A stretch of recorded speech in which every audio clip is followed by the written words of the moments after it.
नमस्ते जी। जनक नंदिनी ज्योतिष में आप सभी का स्वागत है। आज मैं आपको कुछ बेसिक बातें बताऊंगा जिसे आप लोगों के लिए भी अपनी कुंडली की व्याख्या अथवा कम से कम काफ़ी हद तक जानकारी समझने में मदद मिलेगी। जिस किसी की भी कुंडली होगी, यदि वो अपनी कुंडली को खोले तो इसी तरह के 12 भागों में बटे हुए भाव बने हुए दिखाई देंगे। आपको मालूम नहीं कि इससे हमको क्या लेना देना समझ में नहीं आता है, वो मैं समझाता हूँ।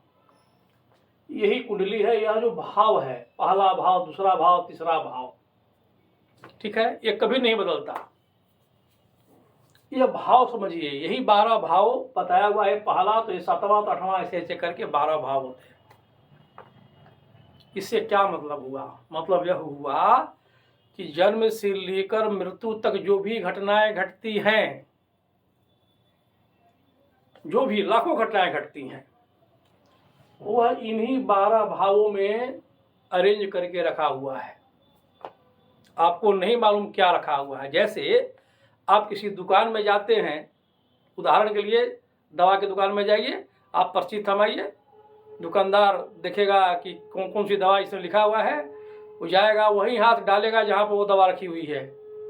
यदि आपको कहे कि जाओ भाई खोज लो, आप तो नहीं खोज पाएंगे। ज्योतिषी का यही काम है कि इन 12 भावों में से किस किस भाव से क्या क्या देखा जाता है उसको याद रखे। समझ गए? अब आप लोग को यह जानकारी नहीं है तो मैं मोटे तौर पर बता सकता हूं कि किस भाव से क्या देखा जाता है, ताकि आप भी अपनी कुंडली में उसको देख सकें। यह भाव की कुंडली है, इसमें नंबर कुछ भी हो सकते हैं। जैसे इसमें देखिए, यह कुंडली किसी की है, देख रहे हैं, इसमें 10 नंबर है। भले ही यह 10 नंबर है लेकिन भाव पहला ही है। जैसे ये पहला भाव।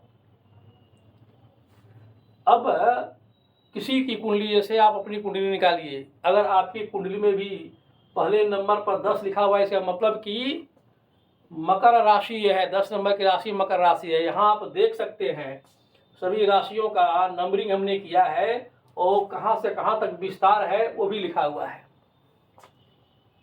अब पहला भाव मकर राशि, इसका स्वामी शनि, तो जो शनि का गुण दोष है वह पहले भाव को प्रभावित करेगा।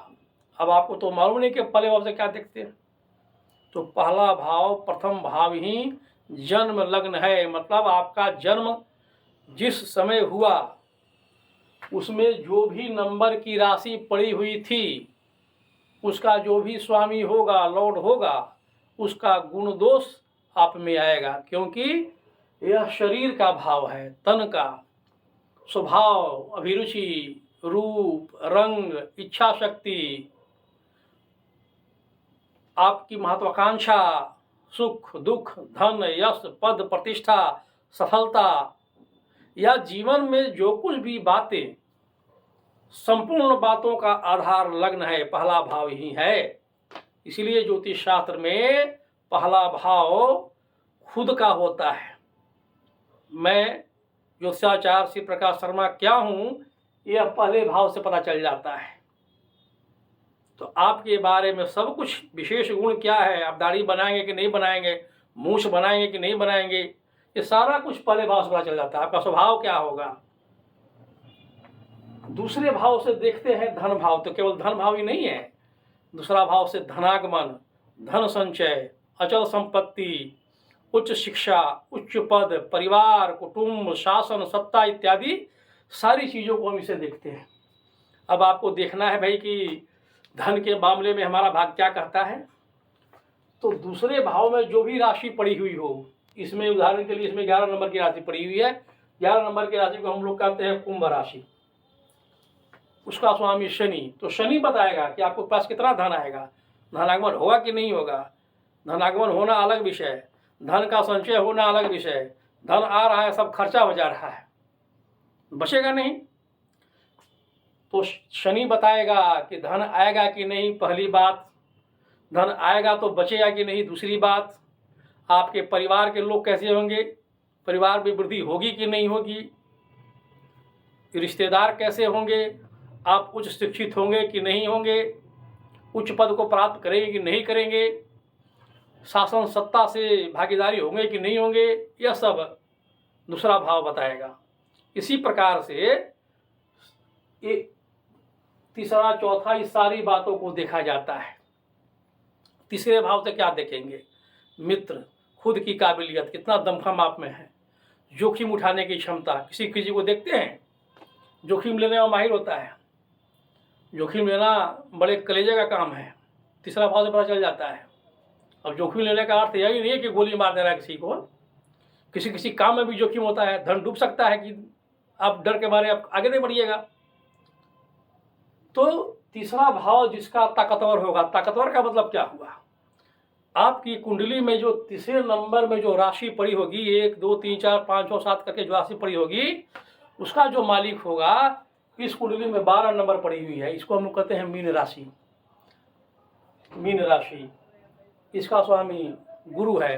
अब गुरु से पता चल जाएगा कि ये व्यक्ति कितना जोखिम उठा सकता है, इसमें काबिलियत क्या है। तो आप बताइए, गुरु के बारे में आपने जानते होंगे, यह देवताओं का आचार्य है, बृहस्पति। जिस देवता की हम पूजा करते हैं कुछ फल की प्राप्ति के लिए, उसका भी गुरु है। इसके बाद ब्रह्मा विष्णु महेश ही हैं। और यह पराक्रम भाव है, खुद की काबिलियत भाव है। तो निसंदेह मकर लग्न जिसका होगा वह व्यक्ति पढ़ा लिखा होगा, वो काबिल होगा। और जो काबिल व्यक्ति होगा वो जोखिम उठाएगा ही उठाएगा। जोखिम क्यों नहीं उठाएगा? यह मित्र का भी भाव है, तीसरा भाव मित्र का है, तो उसके मित्र भी बड़े बड़े स्तर के होंगे। इसी तरह से इन सभी 12 भावों से देखी जाती है। मैं आपको एक एक करके इन सारी बातों को धीरे धीरे बताता रहूँगा, समझाता रहूँगा। आप मेरे वीडियो को देखते रहें। कोई भी अगर मन में ऐसा प्रश्न हो तो आप पूछ सकते हैं, मैं उसका निराकरण करने का प्रयास अवश्य करूँगा। अब अगले वीडियो में मैं आपको बताऊँगा कि प्रोफेशन का चुनाव कैसे होता है। प्रोफेशन अर्थात आजीविका, क्या करेंगे, नौकरी करेंगे, बिजनेस करेंगे कि दोनों करेंगे, कुछ नहीं करेंगे, ये सारी बातें प्रोफेशन के अंतर्गत आती है। मैं अगले वीडियो में इस पर चर्चा करूँगा। इसमें एक बात और आपने गौर किया होगा कि मैंने 10 नंबर यहाँ क्यों लिखा। वो इसलिए लिखा कि कुंडली बनती है सूर्य के उदित होने के समय के अनुसार। 14 जनवरी से 14 फरवरी तक सूर्योदय के समय में 10 नंबर में ही सूर्य रहेगा। अगर मान ले रोज 1 डिग्री आगे बढ़ता है, ये भी ध्यान रखिए, इसीलिए 30 डिग्री में 1 महीना में पार कर जाता है।